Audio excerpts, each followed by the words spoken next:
La declaración es verdad. Pero como falta la experiencia que soporte, que sustente esa declaración, luego, cuando llega el momento de la vivencia del hecho, se desploma porque no tiene fundamento en la experiencia. Y cuando digo se desploma, ¿por qué? ¿Qué digo que se desploma? Se desploma ante la mínima presión y ante la mínima evidencia de esa situación. Alguien dice, yo soy el más miserable de todos los hombres, yo no sirvo para nada. Y es cierto. Pero a ver, cuando se nos dice, cuando alguien nos llega a decir, usted hermano no sirve para nada, a ver qué pasa. Ahí viene la ofensa. Pero no, la expresión concuerda, porque él dijo no sirvo para nada y otro después le dice usted no sirve para nada. Es decir, que se concuerda plenamente en las expresiones. Pero es imprevisible las consecuencias que se puede llegar a vivir cuando alguien le dice a usted, hermano, no sirve para nada. Usted es vil, usted es un miserable. Momentos antes lo acaba de declarar quizás. Leyendo 1 Corintios, dice, porque lo vil, lo necio. Pero es que no lo acaba de leer, no se acaba de identificar, no nos acabamos de identificar con esa expresión.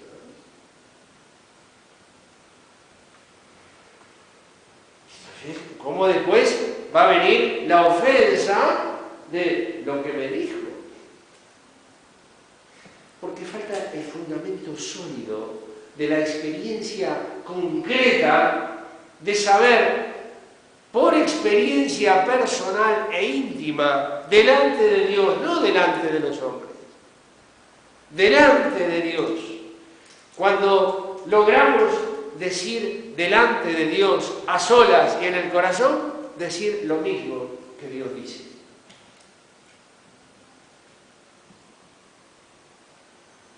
Ay, cuando concordamos con Dios, no de palabra ni de lengua, sino de obra y en verdad, en la presencia de Dios, decir, Señor, es verdad. Es verdad y además yo también lo declaro. Tú lo dices y yo lo suscribo en todos sus términos. No porque está escrito solamente, lo cual ya sería más que suficiente, sino porque además mi experiencia lo reafirma.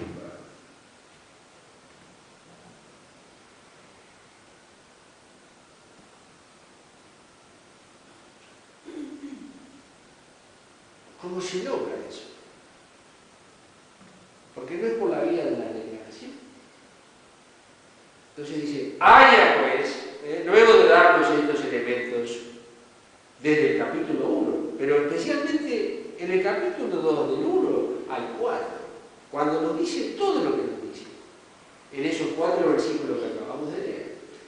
En el 5 viene un mandamiento y dice, haya,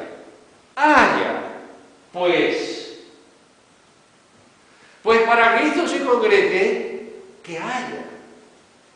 ¿Que haya qué? Dice, este sentir que hubo también en Cristo Jesús. Esto no es opcional, es un mandamiento. Haya es un mandamiento. Ir es un mandamiento. Esperar es un mandamiento. Orar sin cesar es un mandamiento. Como tantos otros. Y ningún mandamiento, que es una orden, por eso es un mandamiento, ningún mandamiento y ninguna orden es opcional. Ni en el plano humano, mucho menos cuando proviene de Dios.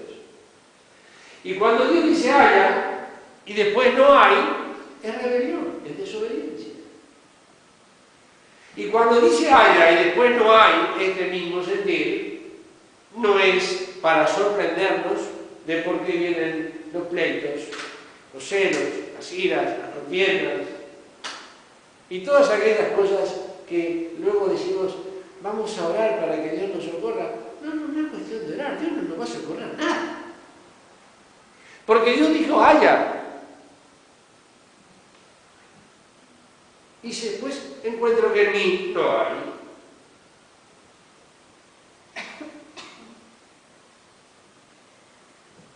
No voy a orar para que haya. Oramos mal. Porque no voy a orar por una orden que Dios me da, un mandamiento que Dios me da. No os embriaguéis de vino. Es un mandamiento. Y yo no voy a orar entonces para que Dios me libre de que yo me emborrache. No os embriaguéis de vino, dice. En lo cual hay disolución. Antes, ser llenos de espíritu. Ser, mandamiento. Ser llenos de espíritu. Haya. Pues hermanos, es un asunto a rever profundamente y con toda seriedad para que haya, para que se encuentre este mismo sentir, este sentir que hubo en Cristo, porque Dios así lo declara. Y este sentir que hubo también en Cristo, donde hay un cambio de forma, porque siendo en forma de Dios, luego dice acá que pasa, toma forma de siervo. Lo hemos escuchado muchas veces.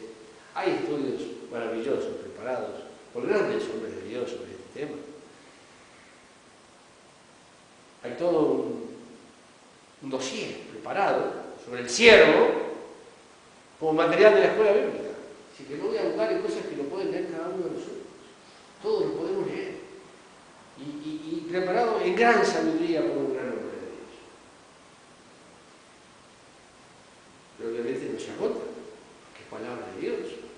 Pero además hay otro elemento, hermanos, en donde, además de este cambio de forma de Dios, a forma de siervo, luego, que no termina ahí, porque cuando se produce este cambio de forma, hecho semejante a los hombres, dice, y hallado en la condición como hombre, y hallado el Señor Jesús en la condición como hombre, cuando dice en la condición, es con todo el condicionamiento, condicionado a ese estado. Como Dios no tiene ninguna condición, no está condicionado a nada, todo lo puede, no lo limita a nada. Es Dios, es todopoderoso, es omnisciente, es omnipresente, con todos sus atributos.